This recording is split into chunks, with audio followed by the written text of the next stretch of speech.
The latest royal story is not simply about a family meeting. It is about trust, and more specifically, what happens when trust inside a royal family has been damaged so badly that even a father meeting his son feels less like a private reunion and more like a carefully managed legal risk. According to reporting discussed by Page Six and royal author Robert Jobson, King Charles did not want to meet Prince Harry, Meghan, Archie, and Lilibet without another trusted person present in the room. That person was Queen Camilla. If that account is accurate, her presence was not a casual courtesy, and it was not simply the natural appearance of a wife beside her husband. It was a safeguard. It was a witness. It was the king making sure that if the conversation was ever described later, there would be another person able to say exactly what had been said, what had not been said, and what tone the meeting really had. That is a striking image. A king who wants to see his son, who may want to rebuild some kind of relationship with his grandchildren, still does not feel comfortable being alone with the Sussexes. The human side of the story is obvious. Charles is a father, Harry is his younger son, Archie and Lilibet are his grandchildren. Yikes! A total breakdown in trust. An extraordinary scoop from the highly respected news website Page Six, who have been told by leading royal author Robert Jobson that King Charles insisted on having a witness present for the duration of his face-to-face meeting with Harry, Meghan, and the kids. Now, it's abundantly clear that King Charles was deeply worried that the Sussexes might go on to miss. No one should pretend that this is emotionally simple, especially with the king undergoing cancer treatment and clearly thinking more seriously about time, family, and regret. But the institutional side is just as important. This is not an ordinary family. This is a family whose private conversations have become international television moments, best-selling memoir material, documentary content, and headline fuel. After Oprah, after Spare, after the Netflix series, after years of claims and counterclaims, the palace side appears to have concluded that warmth alone is not enough. Any private conversation now needs protection. That is why Robert Jobson's reported insight matters. He is not a fringe voice. He is a well-connected royal author who has covered the monarchy for many years, and his claim that Camilla was present as a witness cuts straight through the softer public narrative of reconciliation. The palace can brief about healing, family, illness, and bridges. Those words all have emotional power. But if the king felt he needed a witness in the room, then the relationship is not restored. It is contained. It is managed. It may be polite, and it may even be affectionate in moments, but it is not relaxed. A normal father does not need another adult present to make sure his son cannot later misrepresent afternoon tea. A monarch who has lived through the Sussex media cycle might. The phrase that still hangs over all of this is recollections may vary. It was the palace's beautifully restrained response after the Oprah interview, and it remains one of the most effective royal statements of the modern era because it said almost everything while saying very little. It did not shout, it did not argue line by line.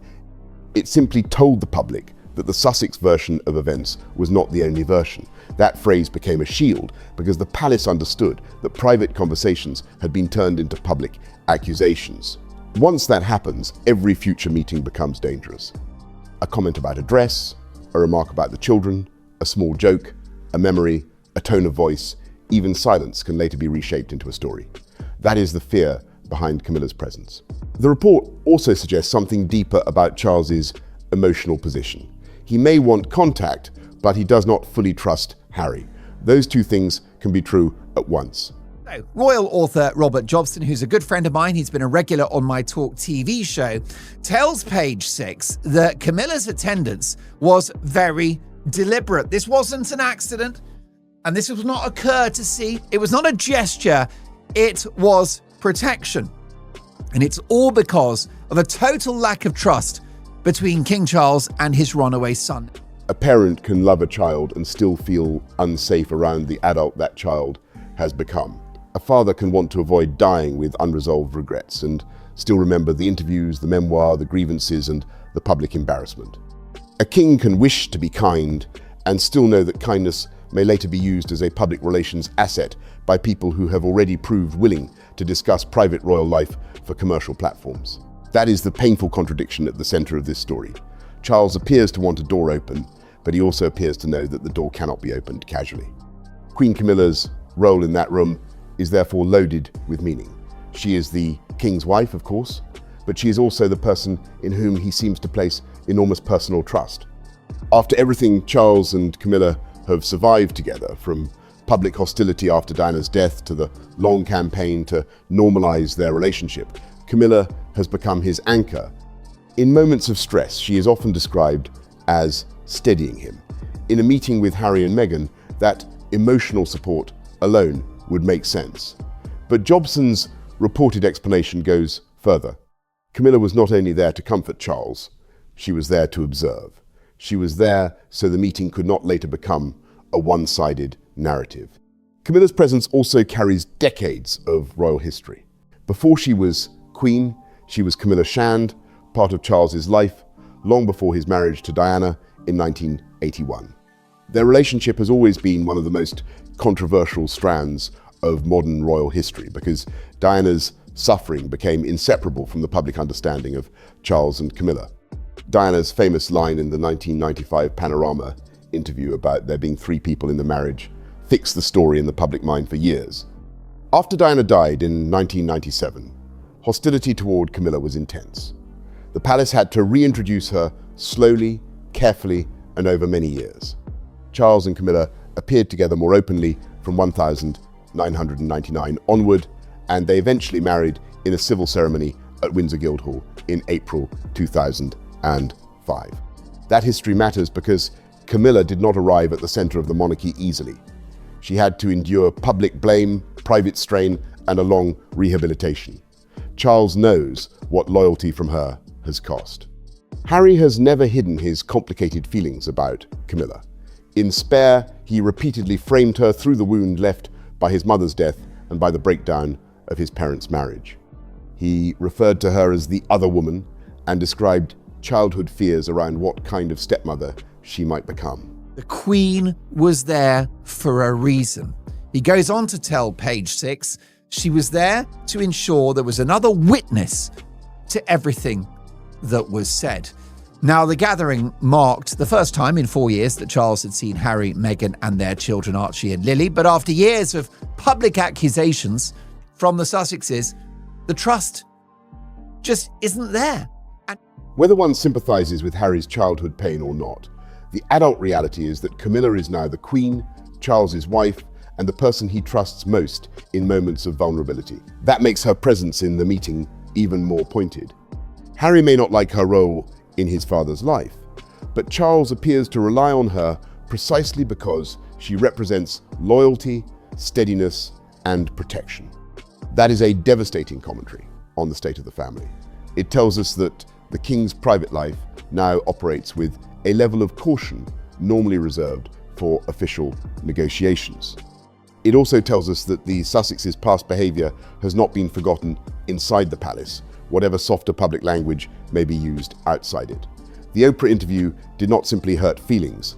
Spare did not simply sell books. The Netflix series did not simply tell a personal story.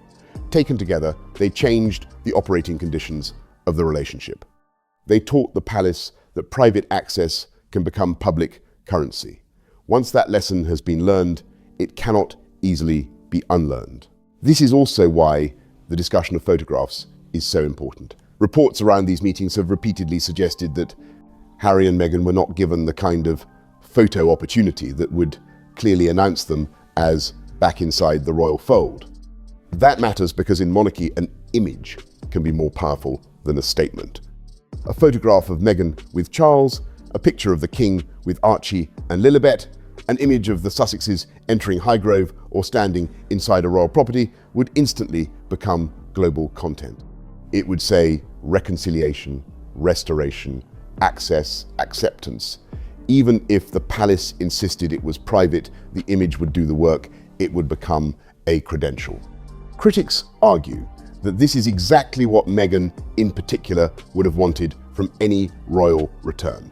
Proof of proximity. Not necessarily proof for emotional reasons, but proof that can strengthen a public brand. Meghan's post-royal identity still depends heavily on royal association. Her title, her marriage, her story of leaving, and her grievances all orbit the institution. A clear photo with the king would have been valuable, because it would suggest that after everything, the bridge had not burned. Without that photo, the Sussexes get family contact, but not the public validation that comes with visible royal acceptance. That may be why the lack of imagery has become a story in itself. Not forget that it was the palace responding to the book Spare and the Oprah interview and the Harry and Meghan documentary when they issued that devastating line, "Recollections may vary." Now, it was attributed to the Queen, the late Queen Elizabeth. It's my understanding that William came up with the line. What a line! Recollections may vary. I mean, that is just beautiful language. The security debate sits in the same category. Harry has argued for years that he and his family need a particular level of protection when they are in the United Kingdom. His side frames this as safety. His critics believe it is also about status. Armed police, motorcades, official escorts, flashing lights, royal residences, and carefully coordinated movement do more than protect. They signal rank. They make a person look official. They tell the watching public that this is not just a private citizen arriving for a family visit. This is a prince being handled as a prince. If Harry travels quietly in private vehicles and stays out of sight, he may be safe, but he does not look restored. And for a couple whose commercial power is tied to royal identity, appearances matter. This is why the alleged no-photo, tightly controlled meeting can be read as Charles calling the Sussexes bluff.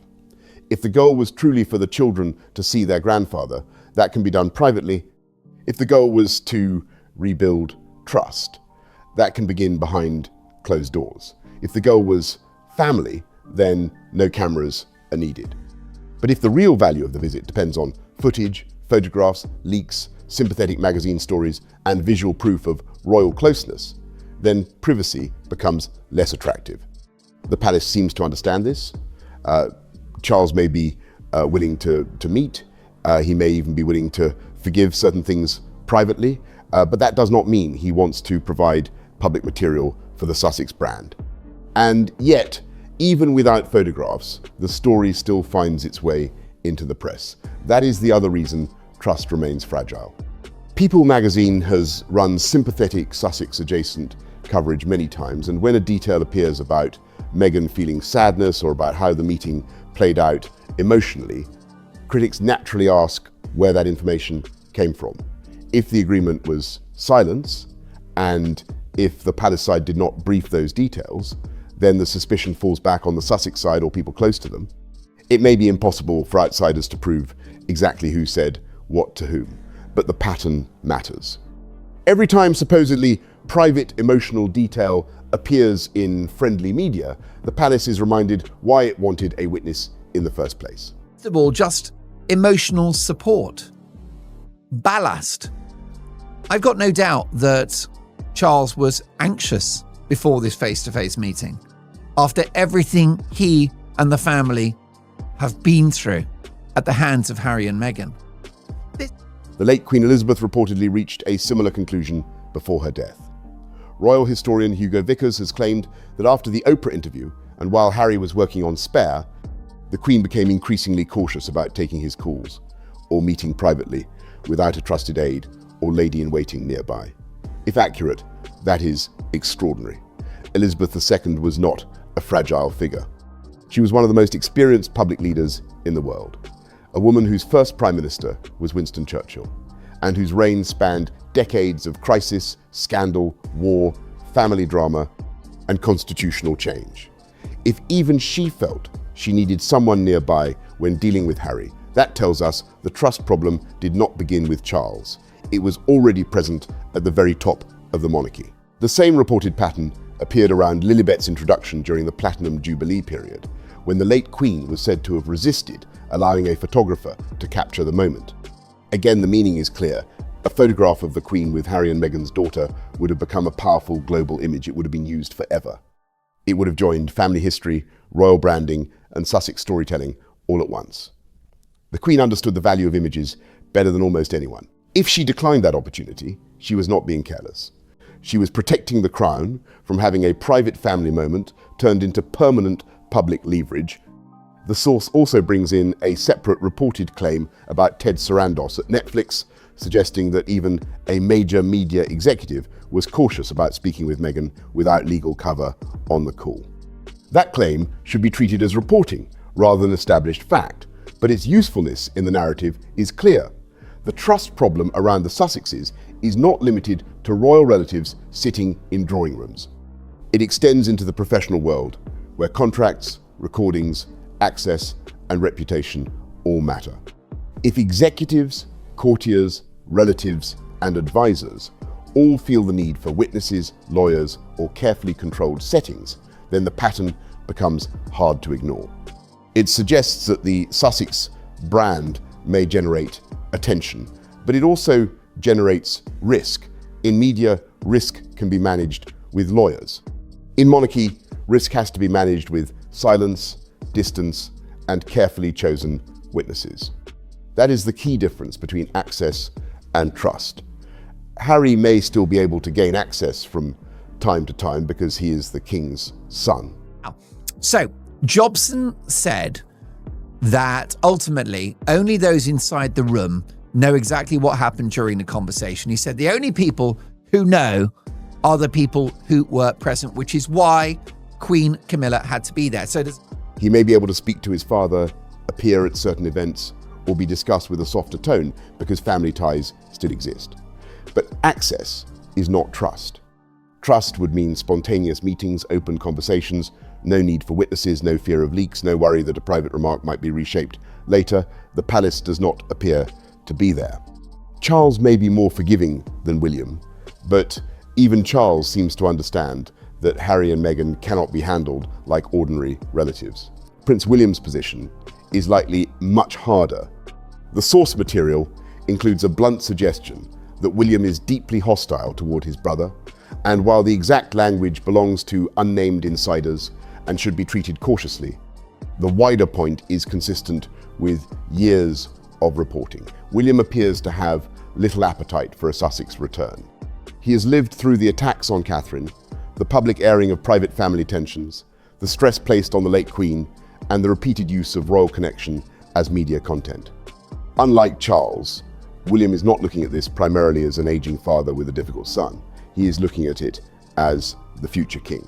He has to protect the next reign, Catherine, George, Charlotte, Louis, and the stability of the institution. That is why any reconciliation under Charles may not survive into William's reign. Charles can open a personal door, but William controls the future institutional door. If Harry wants a long-term relationship with the monarchy, he will eventually have to reckon with William. And William's incentives are very different from Charles's. Charles may fear regret. William may fear repetition. Charles may want to see grandchildren. William may want to ensure that his own children never grow up in a palace culture where grievance, leaking, and public pressure can bend the rules. Charles may be sentimental. William appears strategic. That makes the Sussex problem not just a family dispute, but a succession issue. The mention of Charles's health adds another layer. Page 6 reportedly connected the king's willingness to meet with Harry to his cancer diagnosis and a changed perspective on what matters most. That is understandable. Illness often compresses time. It can make old resentments look smaller, and it can make family absence feel heavier.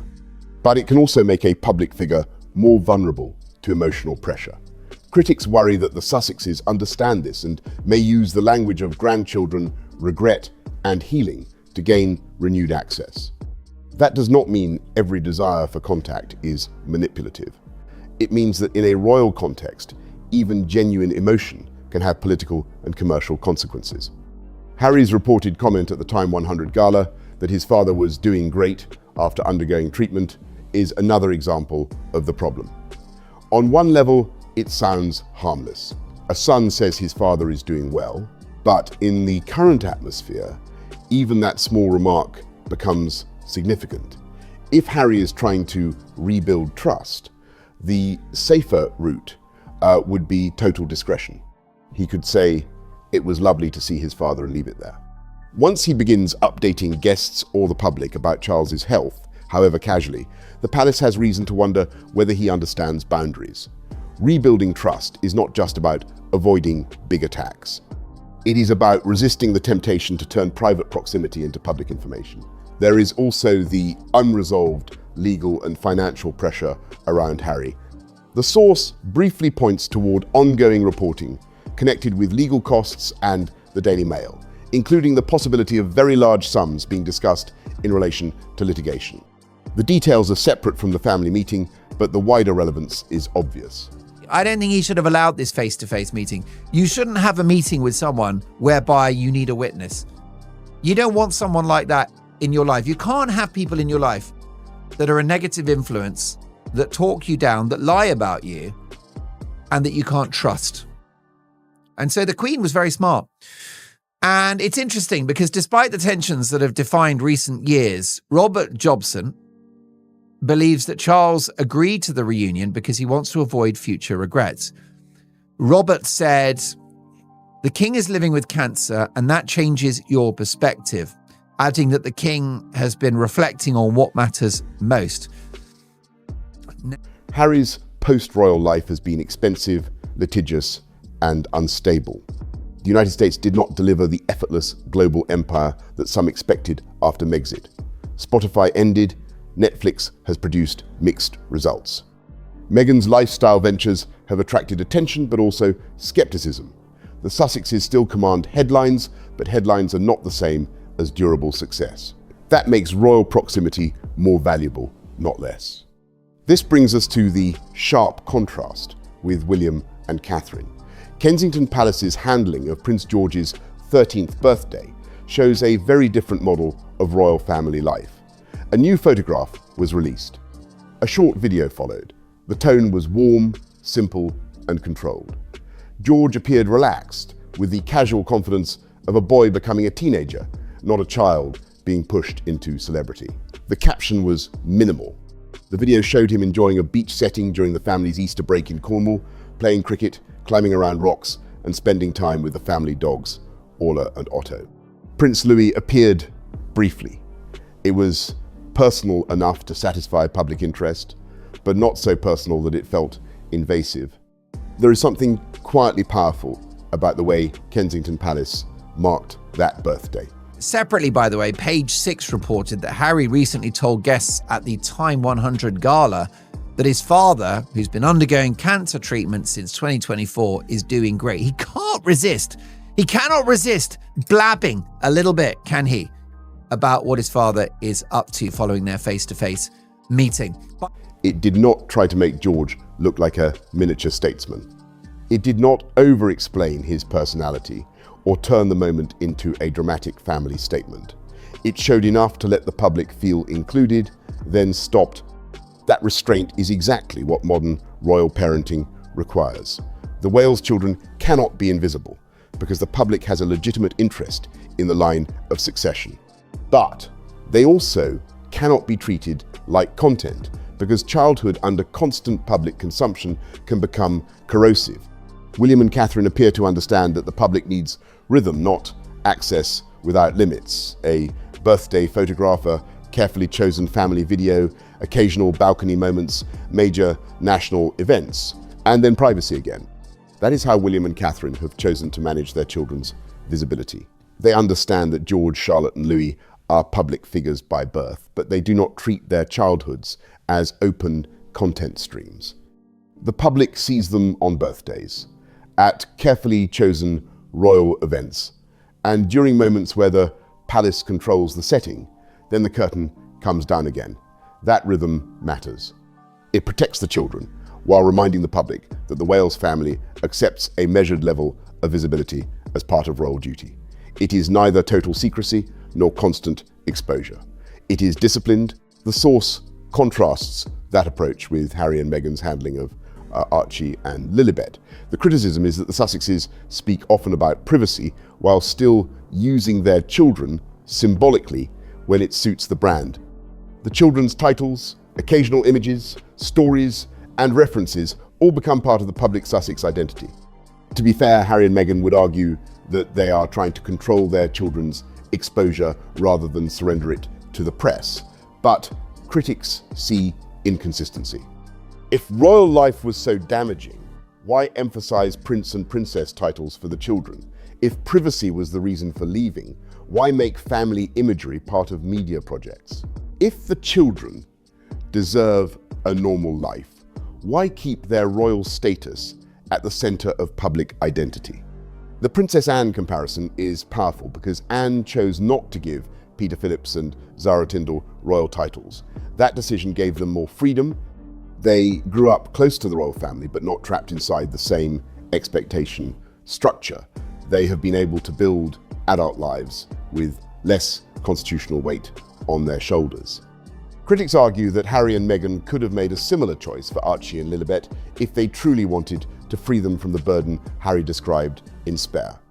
Instead, the Sussex children are Prince and Princess, titles that keep them tied to the very system their parents have repeatedly criticised. Prince George's birthday also matters because it marks the beginning of a new stage. Born on the 22nd of July 2013 in the Lindo wing of St Mary's Hospital, George is now moving from childhood toward adolescence, with his future role increasingly visible. He is not just William and Catherine's son. He is the future king after William. Every decision around him carries symbolic weight, including his education. The expectation that George will attend Eton College in September connects him directly with William's own path and with one of the most famous educational institutions in the world. It also renews the debate about how a future monarch should be prepared for duty. Eton is not an ordinary school. Founded in 1440 by King Henry VI, it is nearly 6 centuries old and sits near Windsor, a location that makes it geographically convenient for the Wales family, especially with their life centred around Windsor. It is an all-boys boarding school for pupils aged roughly 13 to 18, with about 1,300 boys in a house system that gives each student a smaller community inside the larger institution. Its buildings, rituals, language, and traditions make it one of the great symbols of the British establishment. For centuries, it has educated prime ministers, writers, soldiers, diplomats, actors, business leaders, and members of elite families. To attend Eton is to step into a world heavy with history. The school is also controversial because it represents privilege. So clearly, the fees are extremely high, the network is powerful, and its place in British public life raises fair questions about class, access, and influence. But for a future king, Eton also offers something practical, a demanding environment where a boy cannot be treated entirely as fragile. William benefited from that. He was the first future king to attend Eton, and by many accounts, he handled it well. He was considered sporty, polite, grounded, and academically capable. The new video shows George enjoying the beach in Cornwall during the Wales's family Easter break earlier this year, wearing the same sunglasses he sported at Wimbledon, playing cricket, climbing rocky cliffs, and spending time with the family's pet dogs Orla and Otto. His younger brother Prince Louis even makes a special cameo appearance. The follow-up post from Kensington Palace reads, "Thank you for all the birthday wishes for George today," with a birthday cake emoji.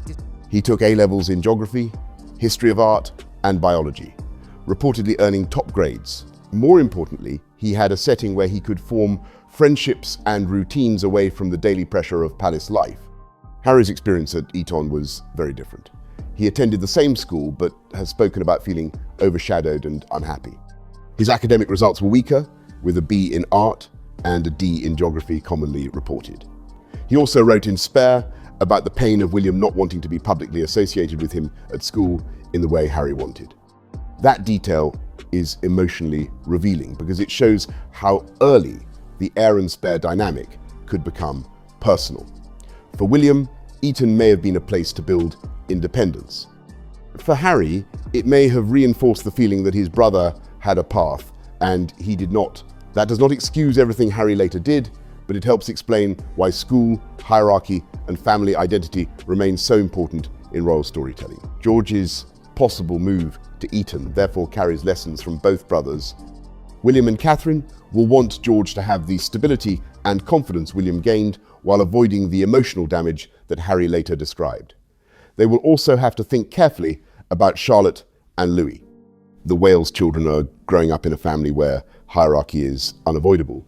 George is the heir. Charlotte is the younger sister, but still a senior royal figure in the making. Louis is the youngest and will have to find a role that does not become defined by resentment. William and Catherine understand better than anyone what can happen when a sibling grows up feeling secondary, misunderstood, or trapped in comparison. That is why their parenting appears so deliberate. The birthday video was not just a sweet piece of palace content, it was a signal of balance. The children are visible, but not overexposed. They are loved, but not marketed. They are royal, but still allowed to look like children. George is being prepared for duty, but he is not being made to perform adulthood too early. Charlotte is present in public life without being turned into a supporting character for her brother. Louis is allowed personality without becoming the family's comic relief brand. This is careful work, and it is taking place in the shadow of Harry's experience. Eton's traditions also reflect the world George is entering. The famous uniform with its black tailcoat, waistcoat, white collar, and pinstripe trousers is instantly recognizable. The boarding houses create tight communities and rivalries. The old system known as fagging, where younger boys served older boys by doing errands, making tea, or polishing shoes, has long since been abolished, but it remains part of Eton's complicated history. The school still has unique games, ceremonies, vocabulary, and customs, including the famously strange Eton war game, played alongside a brick wall with rules that outsiders often find baffling. All of this gives the school a mythic quality. It is both admired and mocked, respected and criticized. For George, that myth will be intensified by who he is. Other boys may come from wealth or power, but only George is expected to become king. That could isolate him if handled badly. It could also help him if the school manages to treat him with enough normality. The reports that George had to earn his place without special treatment are significant for exactly that reason. A future king who enters through ordinary expectations gains confidence and credibility. A future king who is seen as placed there only by birth risks resentment from others and weakness in himself. William and Catherine will know that merit matters, even inside privilege. That contrast returns us to Harry. Much of the current Sussex story is about wanting the benefits of royal life while rejecting its disciplines. Harry wants security, status, causes, relevance, and the emotional power of being the king's son. Meghan benefits from the title and the continuing royal connection. Their children carry princely titles, their media value remains tied to the family they left, yet the obligations of service, silence, hierarchy, and restraint are precisely the things they rejected. That is why so many people struggle with the idea of a Sussex return. It can feel less like reconciliation and more like an attempt to regain the parts of royalty that still have commercial and social value. King Charles is caught in the middle. He may believe that a father should never entirely close the door. He may want his grandchildren to know him. He may feel the pressure of illness and time. He may also believe that compassion is part of kingship. But the crown is not only a family inheritance, it is a public trust. If Charles gives too much private access, that becomes public leverage. He weakens the boundary the late Queen tried to draw. If he gives too little, he risks appearing cold. He's the first future king to attend Eton, and he did so well. He was popular, he was considered polite, sporty, grounded, confident. He excelled at football, swimming, and water polo, plus he was a genius academically. He did geography, history of art, and biology. Do you want to know what he got in all of those? He got an A in every single one of those. Meanwhile, Harry, Good luck. He got 2 A levels. What? That is the trap Harry and Meghan's departure created. Every gesture is interpreted. Every silence is briefed. Every meeting becomes a test of the monarchy's strength. Camilla's presence in that meeting may be the clearest symbol of where things truly stand. The king is not slamming the door, but he is not opening it without someone beside him. He is not refusing to see Harry, but he is not trusting him unguarded. He is not denying the grandchildren, but he is not giving away photographs. He is not declaring war, but he is protecting himself.